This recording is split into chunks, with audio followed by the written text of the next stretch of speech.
Alors le Cameroun est dans une situation inquiétante. Inquiétante parce que après les élections de 2018, et je dirais même avant les élections de 2018, on a vu que le gouvernement, le régime camerounais n'était pas sur le chemin de la démocratie. Et donc la manière dont les choses se sont passées ont été plutôt une organisation pour maintenir le pouvoir en place, plutôt qu'une réelle élection qui donnait la possibilité aux Camerounais d'exprimer leur volonté, tout simplement. Et au fur et à mesure, depuis l'élection de 2018, on a vu une dérive qui s'est organisée au Cameroun.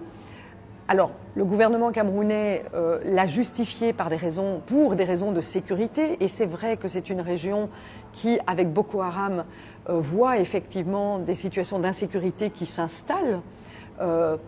Mais on a eu l'impression que le Cameroun a pris le prétexte de cette situation-là pour dériver vers la force et vers la violence envers tout qui était critique du gouvernement actuel. Et donc nous avons lancé un certain nombre de messages de par le Parlement européen, parce que nous sommes partenaires du Cameroun, que ce soit par le biais de l'aide au développement ou que ce soit par le biais de l'échange économique entre l'Union et le Cameroun. Donc un certain nombre de messages ont été lancés, mais sans succès. Et donc il était nécessaire pour nous, et surtout après les dernières arrestations massives qui ont eu lieu de pacifiques qui étaient dans la rue pour contester le pouvoir aujourd'hui, eh bien ces arrestations massives nous ont, je dirais, donné l'argument pour dire l'Europe doit se positionner.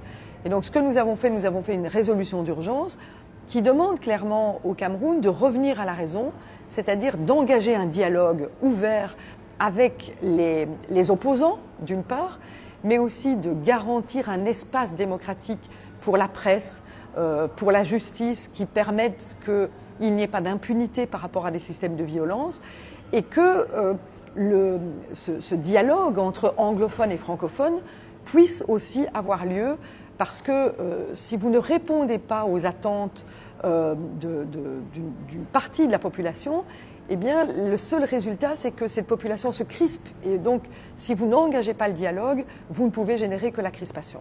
Donc, nous avons fait cette résolution d'urgence à la dernière session plénière à Strasbourg.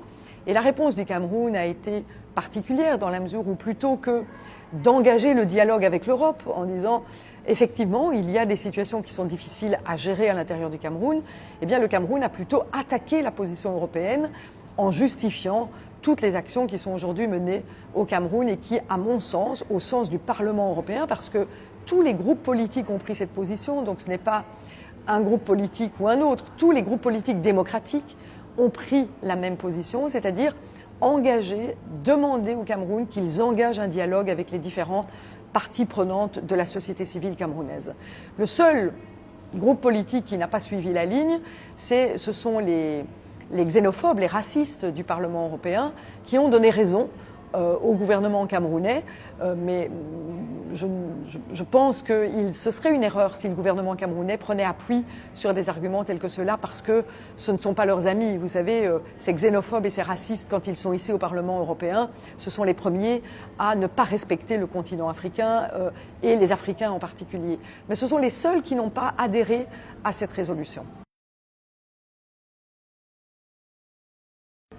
Alors c'est toujours le narratif, vous savez, quand un pays, quand un régime est critiqué, c'est souvent ce qu'il invoque, c'est l'ingérence, le post-colonialisme.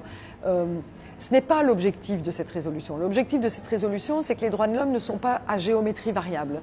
Ces droits de l'homme, ils doivent, quand on est un partenaire, ils doivent en tout cas faire l'objet d'une amélioration, d'aller vers du mieux, et non pas le contraire. Et je formule exactement la même critique vis-à-vis du Cameroun que je ne la formulerai vis-à-vis de la Hongrie, par exemple. La Hongrie n'est pas un pays qui va vers le chemin démocratique. Le contraire, la Hongrie est en train de rétrécir l'espace démocratique des citoyens hongrois. Et donc nous devons critiquer, nous devons apporter des solutions pour les citoyens. Eh bien, la critique est exactement la même à l'égard du Cameroun, parce que nous sommes partenaires, et c'est de dire ce que nous essayons de faire, c'est d'entendre les citoyens camerounais et d'être médiateurs d'une certaine situation à l'intérieur d'un pays. quand les vautours disparaîtront, le soleil brillera pour tous. Et je trouve qu'on vit dans un monde de prédateurs. Et c'est pour ça qu'une partie du monde vit dans l'obscurité, vit dans le noir, vit sans lumière, parce qu'il y a des gens qui captent tout. Donc on doit arrêter ce monde qui est un monde de domination et d'égoïsme.